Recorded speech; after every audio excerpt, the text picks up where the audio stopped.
Coucou les beautiful, j'espère que vous allez bien. Aujourd'hui on va se retrouver pour un petit crash test. Quick. Non mais je plaisante, on va pas traumatiser mon chien. Donc rien à voir avec mon chien, on va essayer de traumatiser personne, enfin si peut-être moi, je ne sais pas encore. On se retrouve aujourd'hui pour un petit crash test cheveux. Alors j'ai fait exprès de garder mes cheveux un peu sales enfin un peu, oui, beaucoup sales, ils sont gras, voilà. Normalement c'est un soin qui est censé adoucir les cheveux, les hydrater. Grosso modo ça a le même effet que le gel de lin ou l'aloe vera.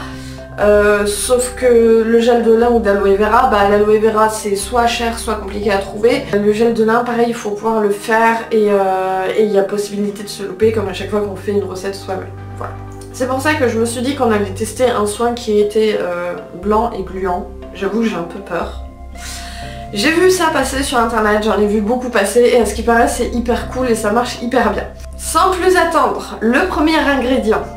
C'est cette petite poudre blanche, alors non ce n'est pas un truc à sniffer, c'est simplement de la fécule végétale. Il faut pas que je renverse, il y a mon chien qui dort à mes pieds. Normalement vous pouvez prendre maïs, pommes de terre, tapioca, le truc là que j'oublie tout le temps, enfin bref, vous pouvez prendre à peu près toutes les fécules végétales. Et du coup il va juste falloir la faire cuire. Normalement vous savez la fécule végétale ça s'utilise en cuisine, alors moi je l'utilise en shampoing sec mais c'est peut-être juste moi, je ne sais pas. Mais en tout cas ça s'utilise en cuisine pour épaissir les sauces, les soupes, les trucs comme ça, ça sert de liant aussi si vous voulez faire des crêpes véganes, ça remplace les œufs. À la place des œufs, vous mettez une cuillère à café de fécule de maïs, ça marche très bien. Donc direction la cuisine, on va faire cuire ça.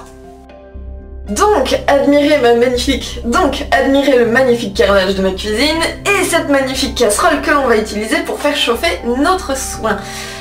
Comme vous pouvez le voir, elle a fait une petite chute, pas très sympa, mais c'est pas grave. Elle est pas trouée, elle fonctionne encore, je l'utilise. Donc, 2 cuillères, hop là, à café de fécule, et rien à faire, j'aime vraiment pas la texture, même au travers de la cuillère. Ensuite, 60 ml d'eau, donc moi c'est pile poil la totalité de ce verre. Et on fait chauffer ça à feu doux. Oh là là, ça fait un gros pas de son. Ça y est, ça commence à épaissir bien comme il faut. Hop, donc ça va être prêt d'ici quelques secondes, je pense. Et voilà. Là normalement c'est prêt parce que c'est devenu translucide. Hop là. Donc maintenant que ça a chauffé bien épaissi, on va pouvoir passer à la dernière étape, c'est-à-dire hors du feu, on va ajouter un petit peu d'huile végétale. Alors normalement, les recettes que j'ai vues, les personnes mettaient de l'huile d'olive, sauf que ces personnes avaient les cheveux bouclés, donc pour les cheveux bouclés, je pense que ça doit être très bien. Sauf que moi j'ai les cheveux qui sont lisses et qui n'ont du coup pas du tout les mêmes besoins en termes de nutrition, donc je ne vais pas mettre d'huile d'olive. Outre le fait que de toute façon je n'en ai plus chez moi. Donc à la place je vais mettre de l'huile d'argan, mais après je pense qu'on peut mettre à peu près toutes les huiles, à part peut-être le ricin qui est vraiment trop gras et vraiment trop épais. Mais sinon si vous avez même des huiles de base, je pense colza, tournesol, tout ça, ça peut marcher. Le seul truc c'est qu'il faut que l'huile soit de bonne qualité, c'est-à-dire déjà bio, c'est impératif. Extraite à froid ou alors première pression à froid, normalement c'est marqué en tout petit sur l'étiquette. Le dernier point c'est qu'il faut qu'elle soit vierge, c'est-à-dire pure, parce que certaines huiles de mauvaise qualité sont extraites avec des produits chimiques. Déjà c'est pas très cool de l'utiliser pour la cuisine et de mettre ça dans son corps, et le but quand même d'utiliser des produits naturels pour prendre soin de ses cheveux, de sa peau, etc. c'est de pas retrouver de produits chimiques. Bref, on va laisser le truc refroidir quelques minutes.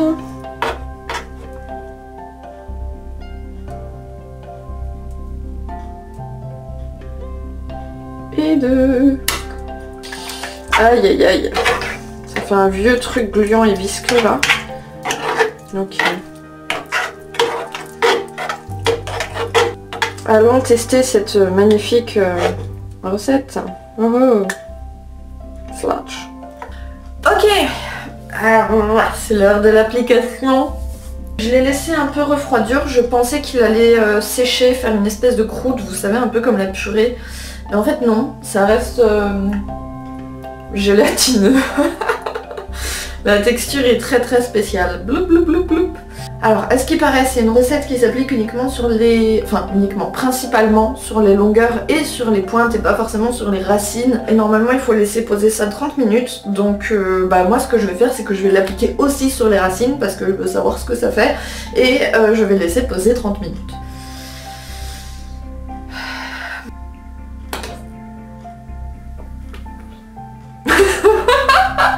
Ça va, ça s'étale bien, on dirait du gel coiffant pour les cheveux. Il y a certains morceaux qui sont un petit peu plus durs, un petit peu difficiles à étaler quand même. Hein. Je crains vraiment le moment où on va devoir rincer. Je sais ce que j'ai l'impression de m'être étalée sur les cheveux en vrai. J'ai pas du tout l'impression d'avoir mis le son que j'ai mis. J'ai l'impression, vous savez que c'est le gras quand on fait cuire du magret de canard. Après, là où je trouve que c'est un point positif quand même, c'est que ça ne coule pas, ça ne goûte pas. Ah, et la texture, en fait la texture elle me fait penser à plein de trucs là. Ça me fait penser à la pâte à prout. Je sais pas si vous en aviez quand vous étiez petit de la pâte à prout. Ça fait vraiment penser à ça. Moi j'en avais, elle était bleue, la mienne. Oups là, j'ai failli tout faire tomber. Elle était bleue la mienne. Et puis je l'ai passée sous l'eau et je l'ai tuée. Parce qu'après elle a commencé à durcir. Voilà. Pendant que ça pose, et ben ça pose. Après j'irai faire mon shampoing comme d'habitude, donc farine de pois chiche avec après-shampoing vinaigre de cidre dilué dans de l'eau comme d'habitude. Si vous cherchez la recette du shampoing et de l'après-shampoing, c'est dans la barre d'infos, donc déroulez et n'hésitez pas à aller cliquer. Et ben voilà, j'ai vraiment hâte d'aller me rincer les cheveux. En tout cas c'est bien, ça colle bien, hein, ça fait un bon effet gel, il n'y a pas de pince hein, pour ma magnifique coiffure, n'est-ce pas? On va lancer une mode les amis, on va lancer une mode, moi je vous dis. Ah mon bébé, tu viens d'ouvrir les yeux. Tu te fais peur? Pourquoi tu fais cette tête? Tu te demandes ce que j'ai sur la tête? C'est parce que mes cheveux sont blancs au lieu d'être bruns? C'est ça qui te perturbe? J'avais promis que je traumatiserais pas mon chien pourtant. Je vais préparer mon shampoing et je vais aller rincer tout ça avant de traumatiser mon chien complètement. Parce que là il me regarde vraiment chelou.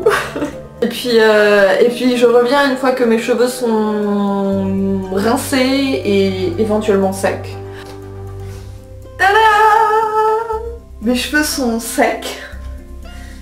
Mes cheveux sont à peu près propres. Non, je dis à peu près parce que du coup j'ai bien rincé le soin. J'ai trouvé ça très agréable à rincer sous la douche. Si vous avez déjà rincé du gel d'aloe vera ou du gel de lin sur des cheveux, eh ben, sachez que c'est à peu près, ça fait à peu près la même texture. Ça gonfle encore plus avec l'eau. Mange pas ça, Sven! Du coup, malgré les protestations de Sven, je vais quand même vous faire mon retour d'expérience. Quand on le rince, en fait, ça gonfle un petit peu comme du gel d'aloe vera ou du gel de lin. Ça se rince très facilement, enfin là-dessus, il n'y a aucun problème. Comme vous pouvez voir, il n'y a pas du tout de résidus dans mes cheveux. Ça laisse pas ni de poussière ni rien.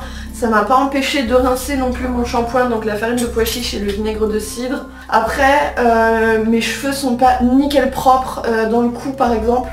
Donc je pense qu'il y avait trop d'huile dans mon mélange. Vu que j'avais vu ce soin pour les personnes qui avaient des cheveux bouclés, c'était principalement elles qui le faisaient boucler, frisé ou crépus. Moi comme j'ai les cheveux lisses, bah forcément ils ont moins besoin d'huile et ils absorbent beaucoup moins l'huile.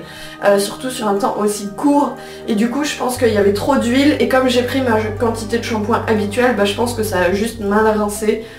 Vous pouvez voir que mes cheveux brillent quand même, donc ils sont bien brillants malgré la forte luminosité très répartie. Là c'est juste lumière naturelle et c'est pas une lumière directe, donc mes cheveux ne brillent pas énormément à cause de l'éclairage, mais sinon ils brillent. Ils sont doux, ils sont quand même bien hydratés, ils sont bien nourris également. En fait j'ai l'impression d'avoir fait un soin aloe vera et huile. On mélange ça directement dans le creux de la main et on répartit ça sur les longueurs, sur les cheveux. J'ai l'impression d'avoir fait le même genre de soin. Par contre le côté gainage il n'y est pas forcément. J'ai pas vraiment beaucoup de volume. Après ça vient peut-être du fait que j'ai laissé mes cheveux sécher avec une serviette dessus et que du coup ça les a un peu aplatis. Alors le verdict en soi, je pense que c'est une très bonne recette parce que ça ne demande pas des ingrédients qui sont extrêmement difficiles à trouver. C'est pas des ingrédients qui sont chers, c'est pas extrêmement long, vous avez vu en 10 minutes c'était prêt. Donc je pense que c'est un très bon soin qu'on peut faire régulièrement. Selon la nature de cheveux qu'on a, on n'a pas les mêmes besoins en huile. Donc du coup ça vaudrait le coup, je vais retenter la semaine prochaine d'essayer de faire ça avec moins d'huile. À ce moment là je vous mettrai un édito dans la description pour vous dire si ça fonctionne mieux. Comme ça, selon votre nature de cheveux, vous pourrez choisir les quantités d'huile qui vous correspondent pour avoir un soin qui soit à la fois efficace et à la fois qui se rince facilement. Si je devais donner une note à ce soin, il faut quand même le chauffer. Donc si on n'a rien pour le chauffer, on est un petit peu dans la galère. Donc pour ça, je lui enlèverai un point.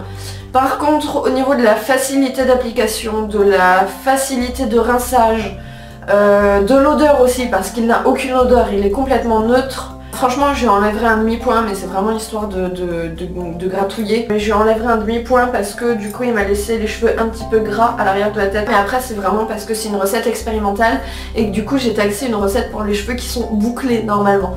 Donc ça lui ferait une note totale de 8,5 sur 10.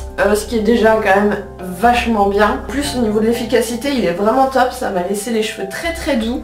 En tout cas, si jamais vous testez selon votre nature de cheveux, n'hésitez pas à adapter la recette vous aussi. N'hésitez pas à me dire quel a été votre ressenti parce que j'aime bien aussi avoir votre retour sur les soins naturels. Juste avant qu'on se quitte, j'allais oublier, les cotons démaquillants sont disponibles à l'unité sur le site Les Mystères de Galène. C'est pareil, je vous ai mis le lien dans la barre d'infos.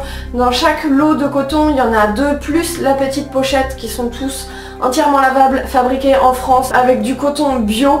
Et en plus les cotons sont vraiment tout doux, c'est des cotons polaires, donc c'est ultra doux sur la peau. Et que ce soit pour le nettoyage, le démaquillage ou simplement pour appliquer une lotion, c'est vraiment les cotons idéaux. Ils sont lavables à la main, en machine, etc. Je vous dis à très bientôt dans la prochaine vidéo et prenez soin de vous.